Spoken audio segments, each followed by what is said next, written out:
आज हम लोग पढ़ने जा रहे हैं एनसीईआरटी का प्रॉब्लम नंबर 2.6। ये काफी समझने लायक क्वेश्चन है, ध्यान देंगे आप सभी स्टूडेंट। एनसीईआरटी प्रॉब्लम नंबर 2.6 ये आईआईटी में भी आया हुआ क्वेश्चन है, जिसको आप ध्यान से समझने का प्रयास करेंगे। ध्यान दिया जाए। How many ml of 0.1 mSCl are required to react completely with 1 gram mixture of Na2CO3 and NaSCO3 containing equimolar amount of both? पहले इस क्वेश्चन को अच्छे से समझेंगे कि 0.1 m कैपेसिटी का, यहाँ कैपिटल M है स्टूडेंट, यहाँ 0.1 m मोलरिटी है। तो ध्यान देंगे, एक 0.1 m मोलरिटी वाला HCl सॉल्यूशन है, जिसको कि रिएक्ट कराना है एक मिक्सचर से, और ये मिक्सचर दो सब्सटेंस से मिलकर बना है। एक है Na2CO3 और एक है NaSCO3, सोडियम कार्बोनेट और एक सोडियम बाइकार्बोनेट। और इस दोनों मिक्सचर मतलब इस पूरे मिक्सचर का कंप्लीट जो मास है 1 ग्राम है। इसको हम लोग HCl के सॉल्यूशन से रिएक्ट कराएंगे तो कितना ml खर्च होगा, यही पूछा जा रहा है। तो how many ml of 0.1 m HCl are required to react with completely react with 1 gram mixture of Na2CO3 and NaSCO3, sodium carbonate और सोडियम बाइकार्बोनेट के 1 ग्राम मिक्सचर के साथ 0.1 m कैपेसिटी वाले HCl के कितने ml इट मींस वॉल्यूम की आवश्यकता होगी। तो यहां पर आपको वॉल्यूम निकालना है HCl के रिक्वायर्ड वॉल्यूम का। तो यहां पर फुल कैलकुलेशन इस ढंग से स्टार्ट होगा, ध्यान से आप सभी स्टूडेंट समझने का प्रयास करेंगे। यहां पर जो मिक्सचर बना है 1 ग्राम का है, तो सबसे पहले हम मानेंगे नेट मास ऑफ Na2CO3। तो Na2CO3 का मास हमने क्या माना, x gram. Then mass of NaHCO3, जैसा कि दिया गया है कि मिक्सचर का कंप्लीट मास जो है वो 1 ग्राम है, इसलिए 1 में से x को घटा देंगे तो ये NaHCO3 सोडियम बाइकार्बोनेट का मास हो जाएगा। अब हम यहाँ पर मॉलिक्यूलर मास ऑफ Na2CO3 निकालेंगे। Na2CO3 का मॉलिक्यूलर मास यहाँ 23 इंटू 2 प्लस 12 प्लस 16 इंटू 3, ठीक है। तो ये आ रहा है 106, और यहाँ molecular mass of NaCO3 sodium bicarbonate का मास निकाल रहे हैं, तो आ रहा है 23 प्लस 1 प्लस 12 प्लस 16 इंटू 3, तो आ रहा है टोटल 84। अब यहाँ number of mole of Na2CO3 हम लोग निकाल पाएंगे। तो number of mole given mass में आप सभी स्टूडेंट जानते हैं मॉलिक्यूलर मास से डिवाइड करते हैं, और उसी तरह नंबर ऑफ मोल यहाँ NaHCO3 का भी निकालेंगे। तो NaHCO3 का नंबर ऑफ मोल, NaHCO3 का नंबर ऑफ मोल, तो ये हो जाएगा 1 माइनस x अपॉन 84। क्वेश्चन कर रहा है कि ये एक इक्विमोलर मिक्सचर है, तो इक्विमोलर मिक्सचर के कारण हम इसको इक्वल कर सकते हैं अकॉर्डिंग टू क्वेश्चन। क्या कर रहा है क्वेश्चन आपका? क्वेश्चन कर रहा है कि x by 106 equal 1 minus x upon 84। तो ध्यान देंगे, ये क्रॉस मल्टीप्लाई करने पर 1 माइनस x इक्वल 84x, और ये पूरा पूरा आप देख लीजिए क्या हो रहा है, 106 माइनस 106x इक्वल 84x, तो 190x हो गया ये टोटल ऐड होकर, और equal 106। Then x equal 106 upon 190 आ रहा है 0.55 है, 0.55 मानकर चलते हैं। तो 0.55 ये क्या हो गया, ग्राम हो गया। अब हम यहीं पर ये किसका गिवन मास, किसका मास आ गया, Na2CO3 का।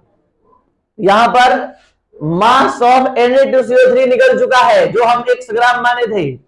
तो मास ऑफ Na2CO3 देख सकते हैं 0.55 ग्राम आया है। तो मास ऑफ NaHCO3 सोडियम बाइकार्बोनेट का मास 1 में से x घटाकर निकला जा सकता है, यानी x का वैल्यू 1 माइनस 0.55, ठीक है। तो ये आ रहा है टोटल फाइनल 0.45 ग्राम। फिर से हम लोग नंबर ऑफ मोल निकालेंगे Na2CO3 का मोल। तो यहां पर गिवन मास जो आया है 0.55 आया है और इसका मॉलिक्यूलर मास 106 है। इसके बाद नंबर ऑफ मोल एक बार फिर से सोडियम बाइकार्बोनेट का भी निकालेंगे 0.45 डिवाइडेड बाई 80 0.45 44। तो यहां पर ये 55 लिए हम, तो यहां उसके अकॉर्डिंग तो 0.005 मोल और यहां पर भी अप्रॉक्स 0.005 मोल। दोनों का मोल सेम आना इस बात का प्रूफ है कि अभी तक का हम लोग का कैलकुलेशन एक्यूरेट सही चल रहा है।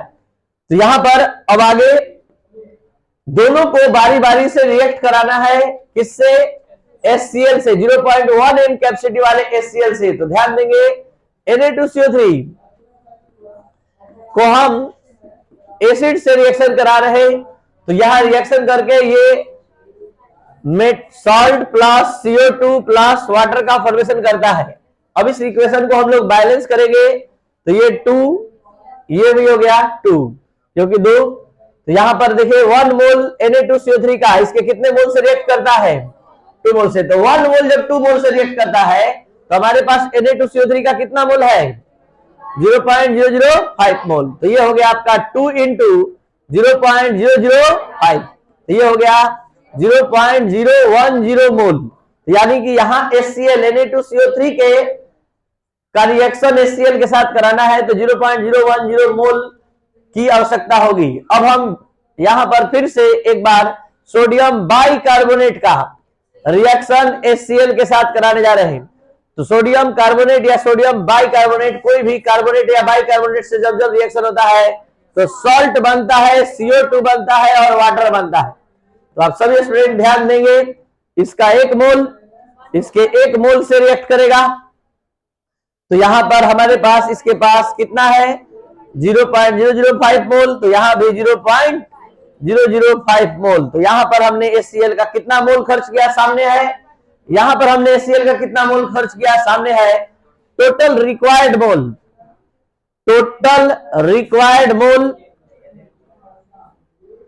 Required mole of HCl, total required mole HCl का आ चुका है 0.010 प्लस 0.005 आ गया 0.015 मोल।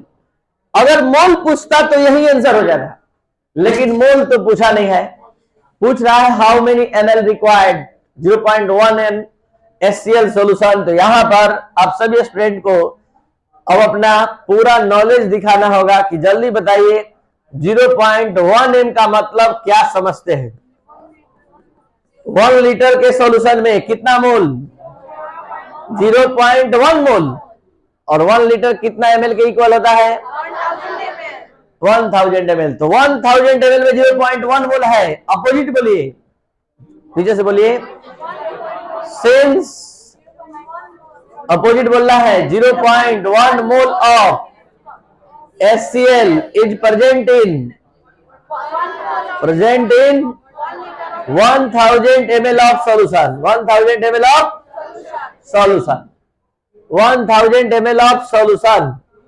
तो ध्यान देंगे, देयरफॉर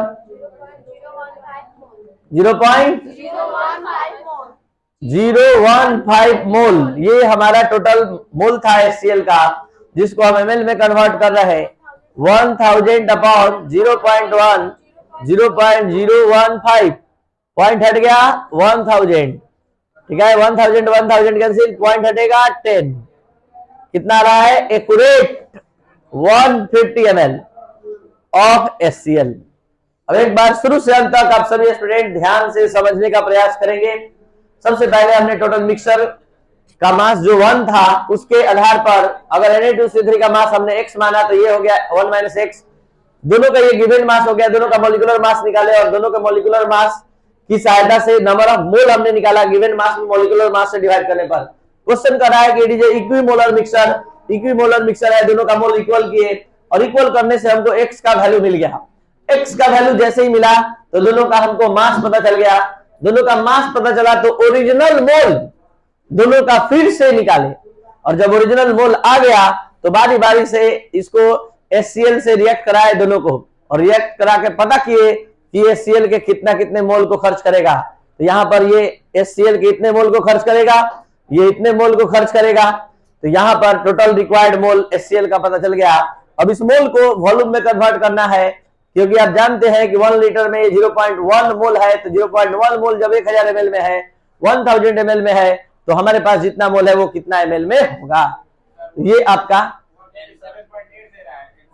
ठीक है, तो ये आपका आंसर कंप्लीट है और पूरा पूरा 100% सही है। चलिए, जिस स्टूडेंट को ये अच्छे समझ में आया आप इस चैनल को शेयर और सब्सक्राइब करें। Thank you.